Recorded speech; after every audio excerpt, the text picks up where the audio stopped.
afternoon and welcome to our Lunch and Learn series.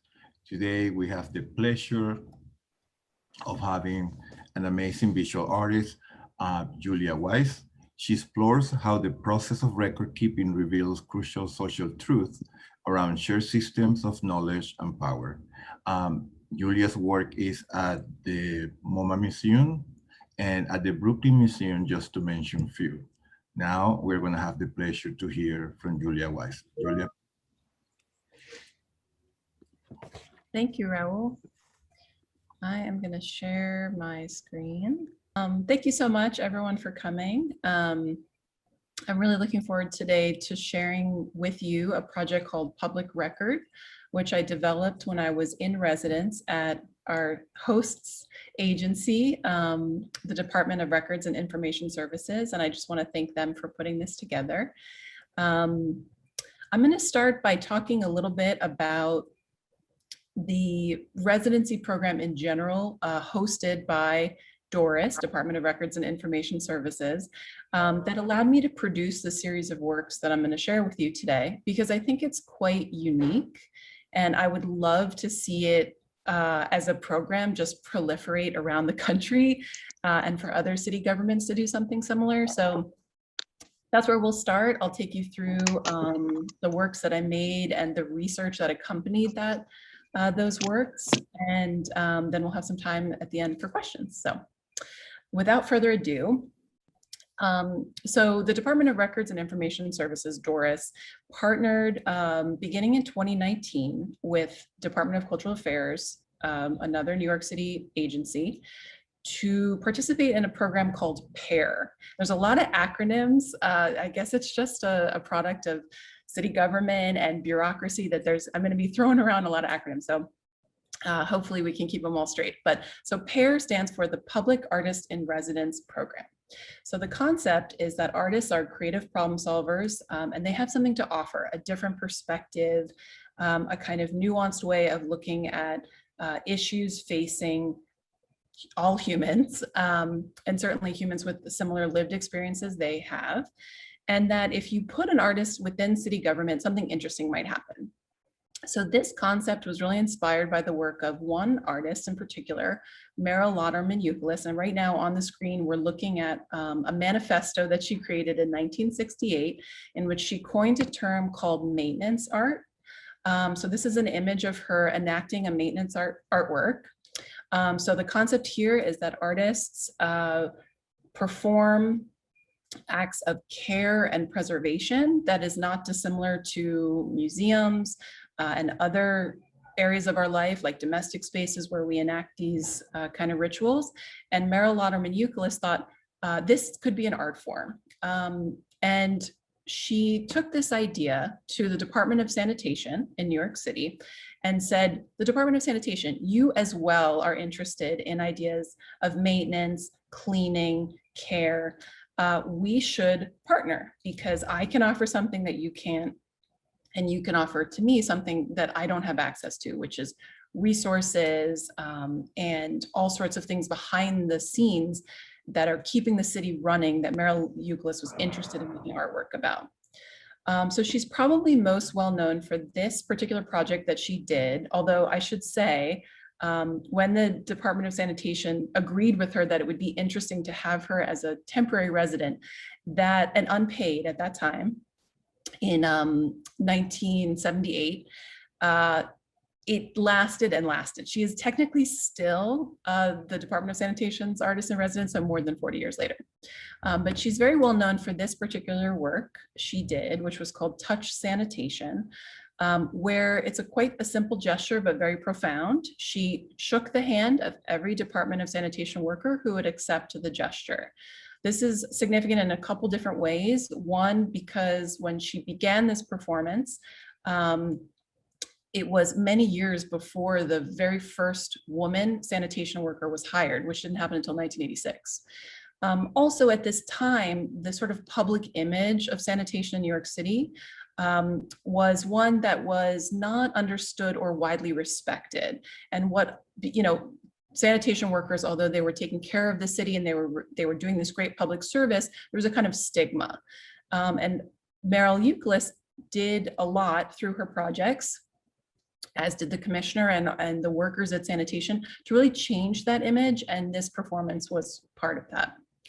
So in the records retained by DORIS, I found this memo from Meryl Euglis in 1984, suggesting that this amazing experience she has had, from 1978 to 1984, of being in residence was something that was profoundly beneficial to New Yorkers, to her, and to the agency, and the city should consider doing it at other agencies. So other government departments should have an artist, or should consider having an artist in residence among them. So it took more than 30 years, but the program did eventually come to fruition in 2015. And actually just a couple days ago, the open call for this next cycle for 2021 closed. And I'm very pleased that DORIS has decided that they wanted another artist in residence. So my residency was 2019 to 2020. And I was joking before everyone came on that it makes me feel like I didn't totally traumatize the agency because they were interested in trying again with another artist. So I'm really excited to see what comes of this next project. But today we're here to talk about what I did. So we will start there. So I'm pretty sure everybody here is familiar just with who DORIS is as an agency and what they do. But just in case it's not totally clear, one of the big centerpieces of the many things that the Department of Records does is they run the Municipal Archive and Library. So my project very much focused on the Municipal Archives. And I'm just going to show you a couple quick images of the artworks that I wound up making. We're going to talk much more in depth, but before I get into the process, I figure I should at least show you what the endpoint was. So these are 3 of 11 artworks that I made. And you can see that they use a lot of the material from the archive within the compositions. They also use a lot of ephemera and sort of detritus from the archive itself. So you'll see that there's retrieval slips of different colors. There's weights, a lot of them, and here's another weight, a lot of material that you can find around the archive in the artworks themselves. And like I said, we'll get into all the details of what this is and how it's made. But before I got too far along, I wanted to sort of present the end point, which we'll return to, which are these photographic prints that really use the material of the archive in the compositions. So the way that I made these was I spent a long time researching.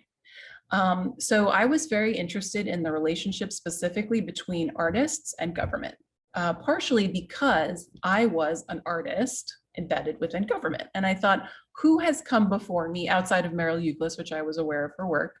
What other ways have artists and government interacted over the centuries?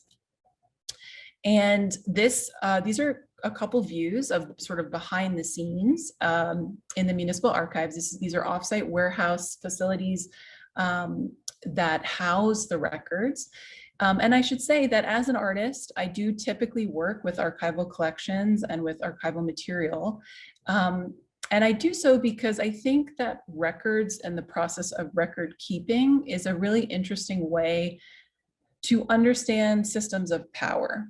So the records that are here and elsewhere among countless other archival collections are there because they were put there by people who had the power to do so. They're being kept and preserved and made accessible to the public because they are part of that system that allowed for the resources for that to happen. So when I think about records, I don't think of them as the end-all be-all of our collective history. I don't think of them as a complete narrative of our past. I think of them as a way for us to understand whose voices were able to sort of rise to the top, what those voices have to say, and what looking at the systems that have kept and curated and preserved and made accessible those voices tell us about the wider world. So just kind of wanted to give that big picture of how I'm thinking about this material. So as you can see here, the challenge of DORIS is that they have materials in almost every physical format you can imagine. All of those formats have their own unique material challenges. And it's very hard to understand the full scale of this without actually going in. And the public actually can't do this for obvious reasons, for the security of the collection. These warehouses are not public. So I think it's really hard to get a sense of just the massive, massive scope of the items that are under the stewardship of DORIS. So this is a shot to sort of show how I began my research into the relationship between artists and government that eventually became the artworks. So this photo was taken in 2019. So I was wearing my mask, not because of COVID, but because of the dust and the physical relationship of handling that much material on a day-to-day basis. Especially in the warehouse, meant that I needed some protective material. And you can see this was a shot I took of a glove at the beginning of the day of research and a glove at the end of the day of research. So these are some of the challenges that face DORIS as they're working so hard to protect this material for researchers and for future publics. They're physical things, and those things really have some material challenges. So here you can see I have like a laptop. I'm just in a hallway within a warehouse, just looking for material that's relevant to my research. So this is a diagram I made of how much material I actually looked at as part of my residency. So right down here, this little figure represents me scaled to my height, and scaled in relation next to me is all of the, mostly paper. I didn't focus heavily on moving image or other formats that were not still in some form, whether it be photography or memos or letter, physical paper-based material. So you can see, as massive as this is, it still was in about I researched for about 9 months, and I was able to review less than 0.1% of the entire collection, which meant that if I was to extend my residency for another 999 years, so that I was in residence for 1,000 years, I would only just make it through the amount of material that the archive had collected up until 2019. And of course, it's constantly collecting more, and it's growing at an exponential rate, especially with the proliferation of digital material. So it was a challenge to feel like I could make a dent, and that what I could show and what I could make out of my research would even be representative of the collection as a whole. Okay, so I mentioned paper-based material. So a lot of what I looked at looked something like this, or like the memo that we looked at earlier. It's quite straightforward with a lot of text, can be sort of seen as somewhat dry. And I thought, if I present something like this to an audience, it's easy to get lost. There's so much there. There's so much context and so much text that I felt like a viewer might not know where to begin. So I started experimenting with just sort of cropping to individual sentences. And I found that those had more of an impact in terms of summing up some of the themes I was seeing in my research. So to look at one first composition, this one's called definitions. So as I was researching, I kept finding that as I was looking at this relationship between artists and government, or artworks and government, there were a couple buckets. There were like threads that things kept falling into. So for example, I found countless examples of different government agencies trying to just define the word art, artwork, and artist. And that sounds like quite straightforward, right? It's like, look in the dictionary, you can find a definition of artist. But actually, depending on the agency that was creating the definition, their perspectives were totally different, right? So this one was a definition from the Department of Employment. The arts are a labor-intensive industry characterized by chronically high unemployment and underemployment. Very true, but very specific, right, to their work and their experience.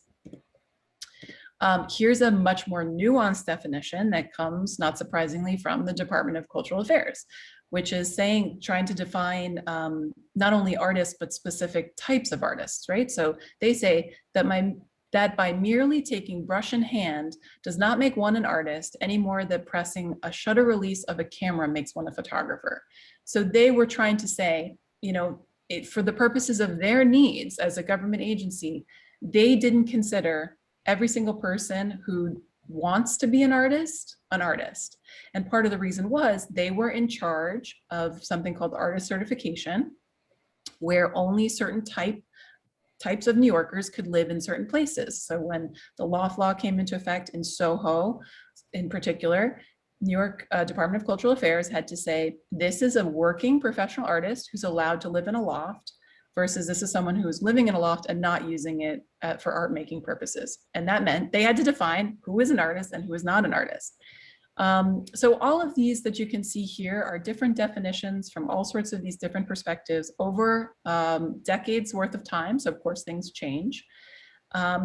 And what you're seeing around each of these sort of cropped definitions is the information that you would need, any of the audience here today would need to see these original archival items themselves as a member of the public. So if you were to go to the municipal archive and say, I would like to see this particular record, let's say you wanted to see what was above and below this that I've obscured away in my composition, you could absolutely do so. It's fully publicly accessible.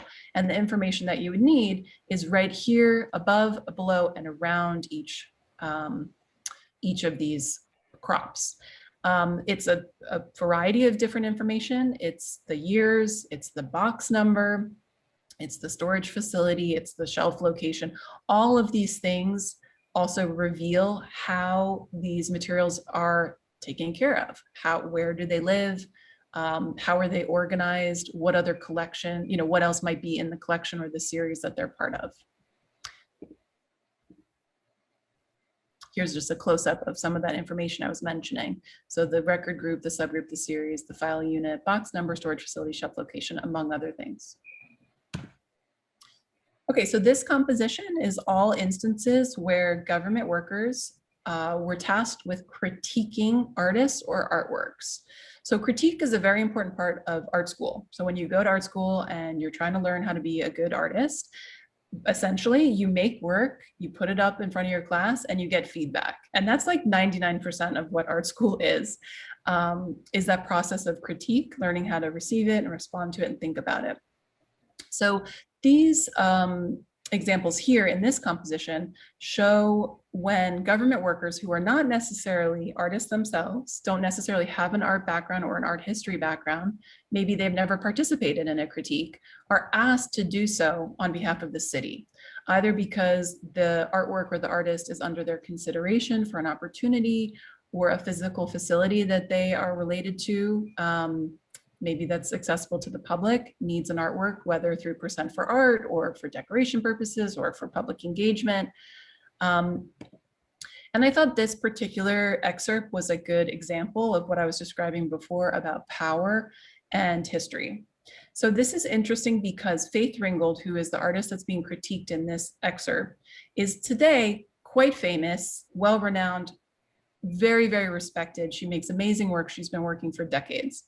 This particular excerpt came from very early in her career when she was up for a as I mentioned, Percent for Art commission through Health and Hospitals Corporation, which runs the New York City hospitals. And I think this particular critique is quite racist. I mean, they call her work depressing.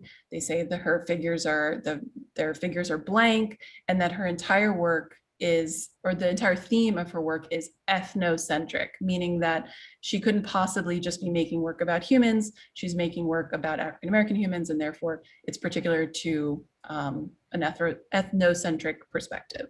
So this type of primary source document allows us to understand what was happening in the time in which it was recording, but again, from the perspective of a particular person participating in that experience and auto recording, and therefore, we see from the future. And you can see here, this is a little corner of her work, which is shown here that they were considering in this moment. Okay, so this other composition is called International. So this these are examples of how statuary and monument, especially equestrian statuary, as you can see here, and figurative sculpture was quite important in international diplomacy after the World Wars, but specifically using New York City as a sort of recipient for these works. So, for example, foreign governments after World War II often gave sculptures and monuments to the United States, but more specifically to New York, as a gesture of friendship, right? So in this example, the French government gave a work called the Bridge of Peace to the city of New York as a gesture of friendship, and they wanted it installed in public. And often foreign governments wanted them installed in Central Park. But as you can see behind the scenes, in this case, Robert Moses's department are very, very upfront in their internal memos about the fact that they don't want these monuments. They think they're ugly, they can't figure out where to put them, they have maintenance concerns, all sorts of different things. Sometimes they directly reference geopolitical sensitivities. And I just thought it was an interesting look because we are so broadly having conversations now around monuments and their significance, that this was a sort of under-considered element within the important arc of that history and what it says about our country and about our city. That often some of the works were gifts, and it was very particular to earlier political realities. Okay, and then finally, there's more, but one last one that I'll show you quickly is examples of government workers trying to come up with systems for rating the quality of artists and artworks, which I just think is so fascinating because there is sort of no one answer of if an artwork or an artist is good or not. It's so subjective. And yet because it's government, you know, there's a need for order and for logic and for rules so that it's black and white. There's a system that can be used and it's not personal preference or favoritism or anything like that. So again, as with Faith Ringgold, this is another example of an artist who became quite famous, Chris Kraus. You may know her work. Her most famous book was called I Love Dick, and it was actually recently made into a TV series. So some people may be familiar with that. But at the time, in the late 70s, early 80s, she got a 3 out of 5 for the quality of her work. So I thought this was interesting, a way to think about how government was trying to use, very rigid systems for something that maybe is just never going to be able to live adequately in a place that doesn't have a lot of gray area. Okay, so these are a couple examples of the artworks I wound up making and a little bit more about them. But of course, the residency, as I began by saying, is a public art residency. And it's a very important component of the project and of the program that the works are publicly accessible, or in just say it simply, that they're public artworks. So I knew I wanted to make these compositions, and the way that I thought about their publicness was that I started from just the most simple. Like if I installed an artwork here, it would be public art, right? Because we recognize this park is definitely a public place, and art that's there is public art. The subway, I started thinking about this. The subway is something on the subway public art. It's a semi-public space, right? Because you have to pay to get in, but I think a lot of us would think of it as a public place. So then I asked myself, is the inside of this box a public space? If this box is on the shelf of the Municipal Archives. And the reason I was thinking that is that these records are owned by the public, right? So the reason that anyone can come to the archive and request to see this material is because it's public record. It's thought of as being there for the public benefit, for transparency, for accountability, for understanding how we got to where we are within government.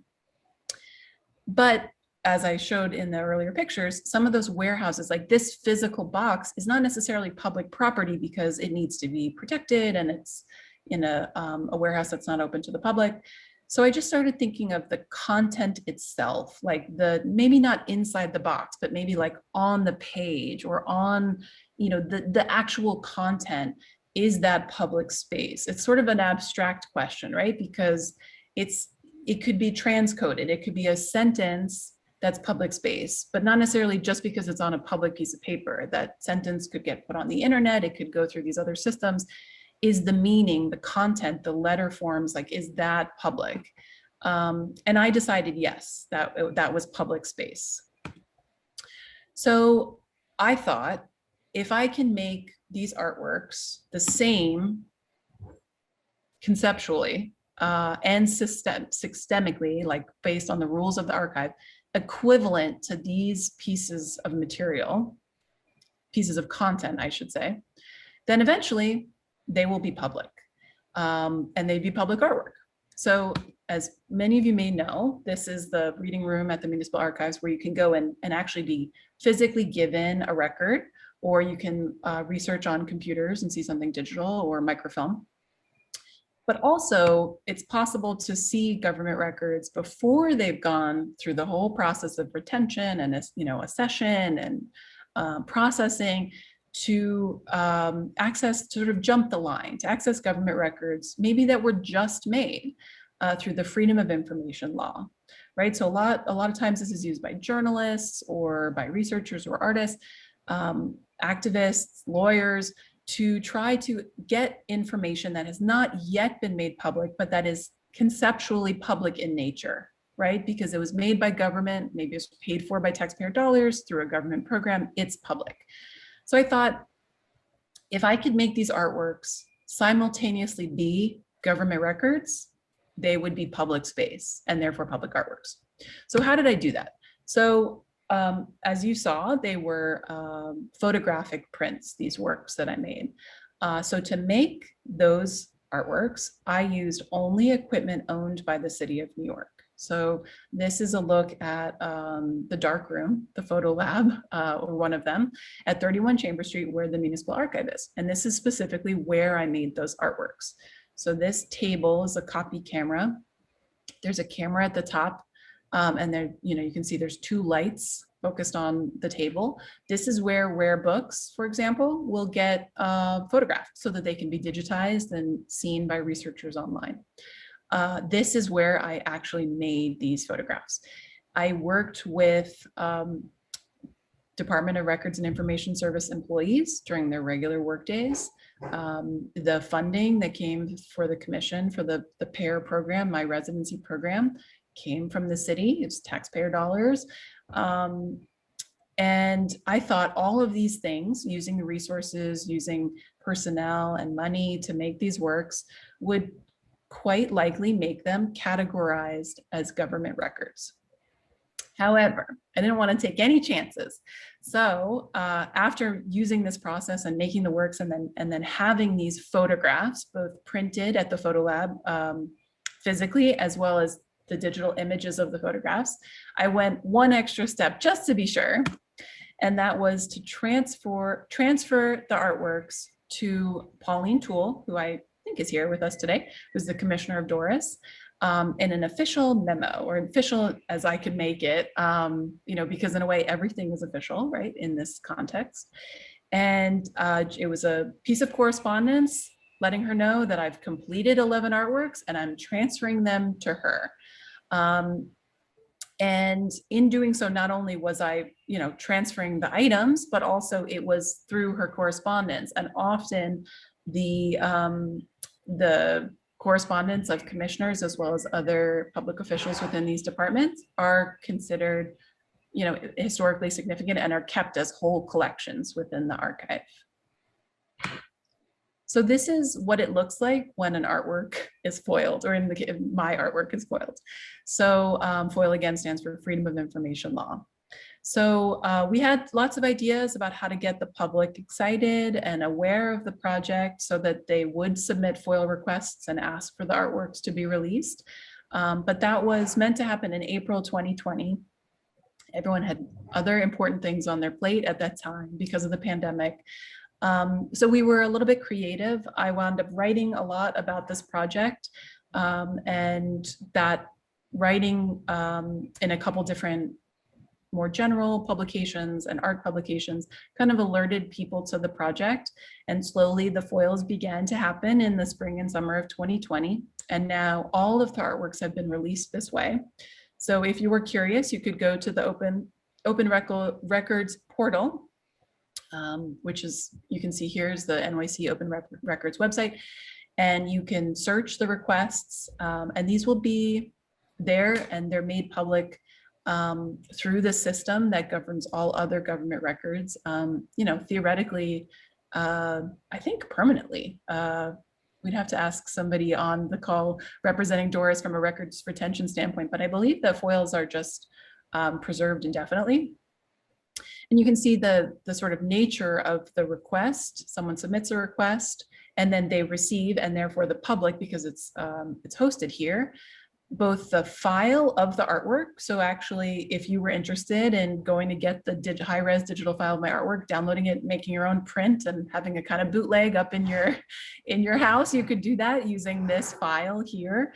And then also with every foil output also came a spreadsheet. So this was really important to me because this is a kind of footnote, or like a bibliography, I should say, of all of the artwork's material. So everything that was contained within the composition that you had foiled here could be seen on this spreadsheet, and you'd have all the information you would need if you wanted to go to the archive and again, see that original yourself.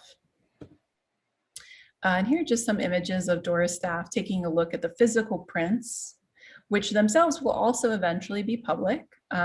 There is a process, of course, that they need to go through to be accessioned by the archive and processed and then, you know, made ready for the public. And that has its own timeline, and that was very important to the work, that it, again, reveals these systems and processes and sort of how these mechanisms work. But there are other places that these artworks are going to live in the world, and those are more traditional, I would say. So each of the 11 works is a photograph, and as customary with photographs, it's an edition. So there's 3 prints of every one of these artworks. The first of all of them belong with the city. They're in the archive, as I mentioned. That's these. And then the second of the edition for each print, some of them are starting to go into museum collections, which is obviously where more typical for where artworks would live.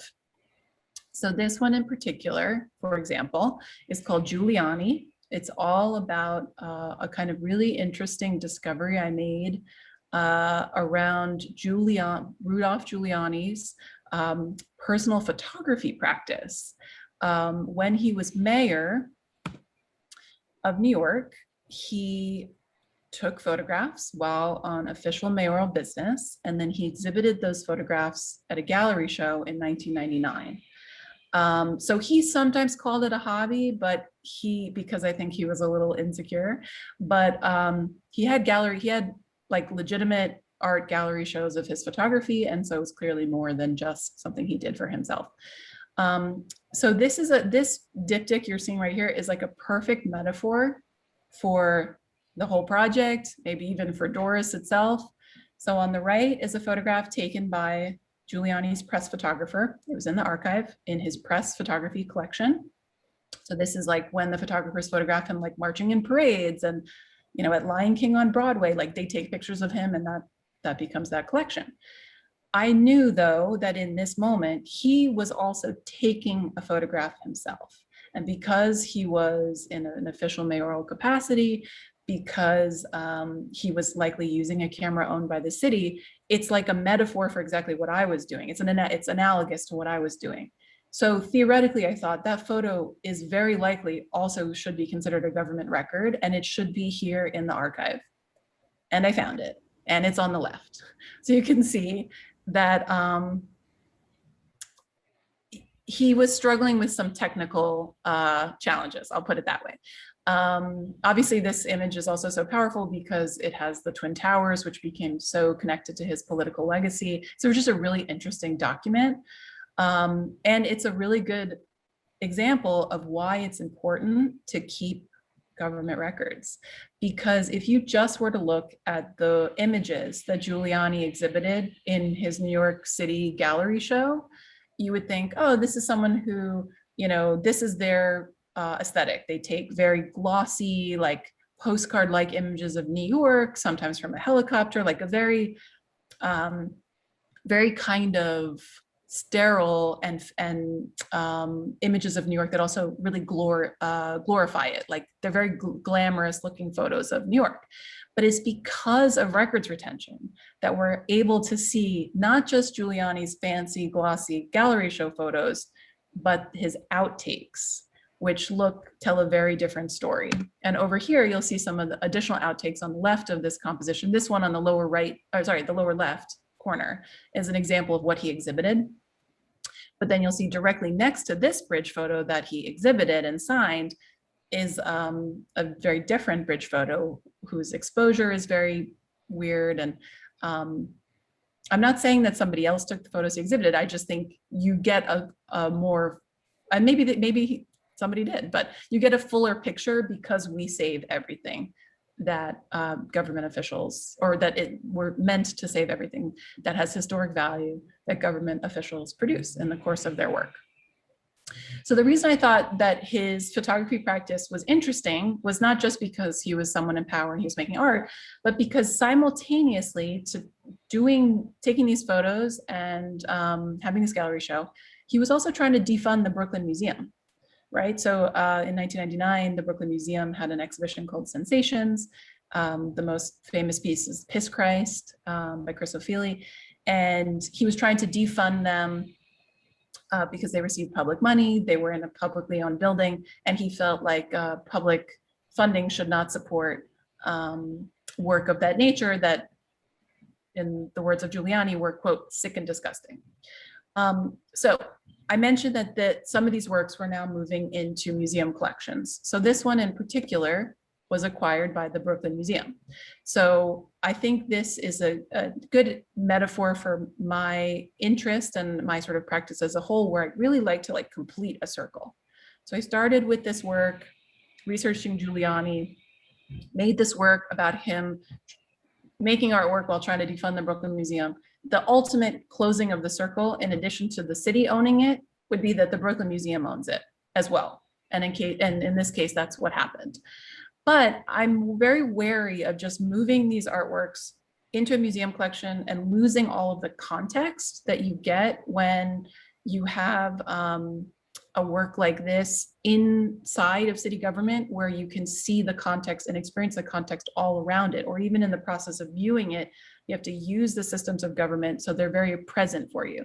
And I worry that you bring it over to a museum and it's in this kind of like white cube space and you lose a lot of that context. So it was very important to me that there was some type of intervention in the museum systems and the museum systems of record keeping specifically. So here you'll see, and I'm sorry if there's a little background noise. I'm at my artist studio, and somebody is drilling directly next to me. Okay, so you'll see down here, there's a credit line that tells the story of how this museum got this work. And you can see it says, gift of Seth Stolben and the Stolben Collection LLC. That's my collector, in collaboration with the artist, because I worked with him on this gift and this donation. In acknowledgement, and this is the intervention, in acknowledgement of Rudy Giuliani, fine art photographer. So this is a little bit tongue in cheek, obviously, like I'm calling him a fine art photographer, but in fact, he was, at least at some point, because he was exhibiting in the Fine Art Gallery. I guess we'd have to go back to the definitions composition to see if it sort of checked the box, if he was a true artist in the eyes of government. But here in intervening in the museum's process of record keeping, I'm sort of keeping the process-based element of this artwork at the forefront. Just checking how we're doing on time. Okay, we're good. So here's another artwork that is moving into a museum collection, in this case, MoMA, as Raul mentioned in the intro. So the Museum of Modern Art was, similarly to the Brooklyn Museum, was sort of mentioned in this piece. You can see here in this flyer. So specifically what was at play here is a really interesting collection at the Municipal Archive called the Handshoe Collection.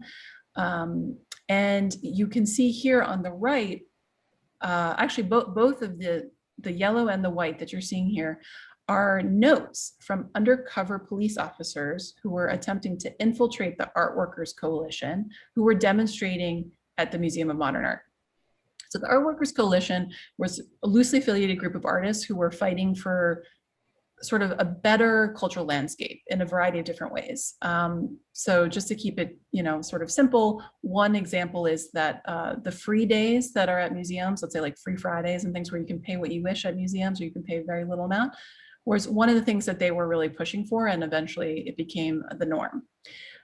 So the NYPD in the late 60s would surveil artists, individuals, citizens, political activists, all sorts of people that they felt could potentially be subversive.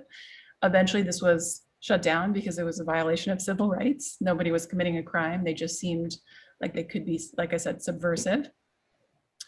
So I thought this was a really interesting connection to the Museum of Modern Art's history, because they had undercover officers who were pretending to be artists on site at the museum. They may have known, they may not have known, there were some internal communications in this collection between MoMA staff, which led me to believe that they probably did know. But so this is now being acquired by MoMA, and specifically in terms of that credit line intervention, I was interested in mentioning the lieutenant who oversaw these undercover operations at MoMA in the credit line. His name is Lieutenant M. Schwartz. And again, this is public record, so I wasn't like outing anything that was classified or anything like that. However, MoMA has an internal rule within their systems that they do not include intellectual content, like intellectual interventions like mine, within the credit line. It's only for provenance information. So the gift of stuff stolen collection, LLC, all of that record keeping is still there, but that last little bit, by their own rules, was not allowed to be in the credit line.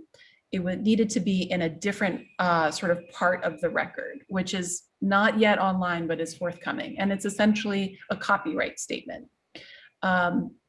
So this is a good example of how the different institutions have their own bureaucracies. And I wasn't trying to change those bureaucracies in the sense of like forcing MoMA to use it in the credit line if that wasn't their system. I adapted to their system to sort of make it visible so that if you see them side by side, you understand there's a difference between these two museums. They approach things a little bit differently. And so that's what we did. So one last museum acquisition I'll mention and how we handled that was this particular piece is called Limits. It's all about the sort of limits of government in their control or over artworks and artists.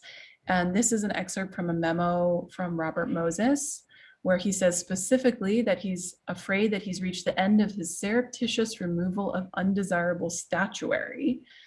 Specifically because there are too many people watching. So I thought that that was a nice statement that underscored the power of that accountability and transparency that I mentioned before in relation to Giuliani, that if these records are going to be there in the future, showing what you did, there's accountability. People are watching and you can't get away forever doing things surreptitiously. So this particular work is going to the Jewish Museum, and in the credit, which you can see here on the deed of gift, we're acknowledging Gabriel Jervis, who is the reference associate or a reference associate at DORIS. He's held that position for more than 45 years, I believe. He was instrumental in helping me retrieve and access materials as part of the residency. And so you can see his name, like you can see it here, staff member conducting search, all over all of my compositions, because he helped physically deliver the boxes of the materials I was looking at. So I wanted to acknowledge him because in terms of the people watching, that's part of Moses's quote here, it's through the work of Gabe and all of his colleagues, all of the staff of DORIS, that is possible to have that transparency, and so they're being acknowledged here in this credit line. Okay, I think we're out of time, so I was gonna share a couple other things I'm working on now, but maybe we'll go straight to questions and then I can bring those in if they're relevant. Any questions? Okay. First question is from Cameron. One second. She said she's curious about what your goals / expectations were going into the residency and how that shifted as you started to dive into your research. Yeah, it's a great question. I mean, I think at the beginning, I tried to have as few goals as possible because to be fully honest, I was quite overwhelmed. As I shared, especially, you could kind of get a sense from those photographs, it was so massive. My goal was essentially to do anything that mattered in the face of that extreme amount of work by other people. It was also my goal to sort of really try to get a very deep understanding of what DORIS did, like on a day-to-day basis, sort of what were the challenges and the opportunities of their work, and also sort of what that meant to the public. So I spent a lot of time just like talking to people, and everyone on the staff was so generous with me, asking a million questions and asking to like go to meetings and have things explained to them, to me from them. So that's why I sort of began this talk really focusing on the residency program itself, because I think without that access, without the kind of time and the space and the support, both financially and practically, to just like move into those warehouses and just research for 9 months, I definitely could not have made these artworks. Just because I think it just would have been so even more overwhelming for me as an artist.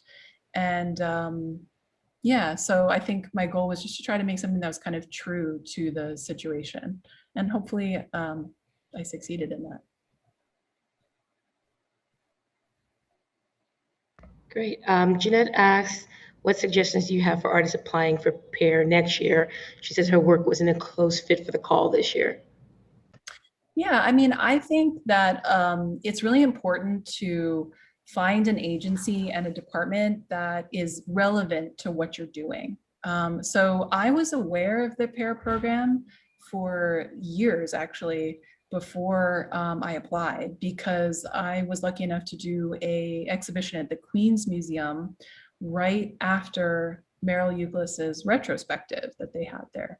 And so I was aware of her history with the city, and I realized that they were doing this program. And then I just waited. I waited until the archive came up as one of the agencies that was interested in having an artist. I thought either maybe IT could be interesting too, because I figured that information technology is also a very important part of record keeping at the city level. So I was looking, I thought either IT or archives. And then eventually they came up as part of the cohort, and then I applied. So I would say this might not make sense as a program if you don't already have like a really deep investment in the work that the agency is doing. I mean, it could. I think it depends how you approach it, but I think the strongest cases are like someone who has their own experience of this type of work, or their own understanding of it as it having been a subject or a process that they use as part of their art practice.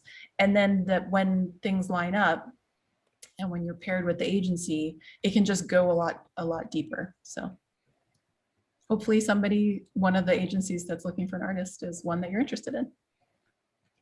Mary asks, were there any other projects you considered using the archives for, or was this your first and only approach? So I started my research looking at the very earliest records in the archive and trying to understand if there were any themes of modern life, let's say things that are relevant today in terms of living as a New Yorker, that were present in some of the earliest records, let's say from the mid 1600s. And it was really fascinating to see that there were indeed a lot of through lines. So I would find records about like dancing and fences and fire and like all of these things that, you know, I'm sure there's still like almost exactly equivalent records of like, this is where you can and can't dance in New York City. This is how high your fence can or can't be. Now, the reasoning is a little different. Like I remember in those late 1650s in the records I was looking at around fences, it was like it had to be a certain height because otherwise the livestock would jump over it into the neighbor's yard. You know, you have a goat, and if their fence isn't 8 feet tall, the goat's going to jump over into the neighbor's backyard, which is not why fences are the certain height they are today. But I just thought that it was so interesting to see that life in the city, once it became kind of urbanized and industrialized, certain things just were, we have a lot in common. We have a lot more in common with people from the past than maybe we sometimes think. So that was one direction I was interested in looking at. And then I just sort of narrowed it down. I mean, because essentially what I did is an offshoot of that, right? It's like looking at the life of artists from this long period of time. The earliest record, though, that I wound up using in the artworks was from the late 1920s, early 1930s. So it was only about a little less than 100 years, as opposed to several hundred years, which could have happened, depending on the research topic. Okay, Alexandra asks, how would a viewer of these pieces learn how to become a participant, i.e. foiling, doing archival research, and that being a participant is part of the artwork? Yeah, so I mentioned that we had some challenges launching this during COVID, because originally how a participant would learn about the project and know how to participate. The idea was we were going to do a campaign on Link NYC kiosks. So these are like the, you know, those sort of like screens that you see on the sidewalk where you can like charge your phone and they have information from the city. And so we had a whole sort of campaign designed that it was going to share information about the project, get people excited about it, you know, share some images, and then also instructions, and like, you know, but simplified. So if you're walking by on the street, that was one challenge, is like how to explain this quite complicated thing in a short period of viewership. But we sort of worked that out, and it was going to go live in the spring of 2020. And then of course, those kiosks were necessary to share public health information. And then also people weren't really leaving their house, and they weren't necessarily on the sidewalks in a public space where they could see that information. So as I mentioned, I wound up doing a lot of writing about the project, which was actually, in a way, was maybe even better, because you didn't have that 15-second window where you had to explain what foil was and what this artwork was. I could go more in depth about a lot of what I shared today, and then also like what I think the power of foil is and how to do it. So it may have been, I may have made different choices if it wasn't quite such a particular moment in time. But given the sort of restrictions, that's what wound up working for this. Okay, Janine asks, how do you envision other archival collections residencies following your template of creating? Sorry, Latan, can you say that one more time? You broke up just a little bit. Sure. How do you envision other archival collection residencies following your template of creating? Okay, so I think one takeaway, and I sort of mentioned this before, was that kind of access that this residency provided. So not only did I have a lot of ability to ask the staff questions, and like I said, go to meetings I wanted to go to and be in the warehouses I wanted to be in, but even just sharing like the equipment. As I mentioned, I use the copy camera that the department has for photographing rare materials as a vehicle for making the artwork. So I think the assumption is, for things to be successful, usually there needs to be some kind of boundaries, right? Like, this is how this residency is going to work. This is what you're given. This is the time frame. You know, these are the kind of guidelines. And that's all very important. But I think in some ways, maybe stretching the boundaries to somewhere where you think, I don't know how this would be useful to the artist, but let's give them access to XYZ if they so choose, could produce some really interesting results. Just kind of being creative with the structure as much as being creative with the kind of prompt or the people that are invited would be one way to look at it. Okay, and the last question is for me. I was just wondering, you mentioned that the records primarily reflect the people with the power to determine what gets recorded. Were there any special finds that were more reflective of the communities and people of New York City? Yeah, so let's go back to some of these. This one in particular. This is called Demonstration, and out of all of the compositions, this one wound up showing artists the most, I guess. You know, we have photographs here of artists who are kind of fighting for their own needs. So a lot of the images you see here are community organized protests or just kind of presence of artists. So whether they be sort of literally demonstrating and protesting or kind of using their balconies to hang signs about their needs around housing. Or in this case, Jonas Mekas, who's a filmmaker, this is his mugshot because he refused to stop showing his film, which was in the late 1960s deemed obscene because it had nudity. So I like this particular work because it shows that the power is not necessarily only on the government side. The power is on the community side as well. It's just that a lot of these records are still from the perspective of the government side. So you see the ephemera, like the flyers that were handed out regarding the protests, but they were kept. And in this particular case, it was kept literally as evidence in an NYPD file. But the record is there because of their power to collect and use it as part of their work, sometimes to, you know, somewhat nefarious ends, but it was created by the community. And so I think there's definitely a reflection of both sides in this piece, but also in the archive collection itself. Thank you, Julia. Thank you, Latonia. Thank you to all the participants today. I'm going to share on the chat a link where you can RSVP for our upcoming events. Thank you again. Have a great day.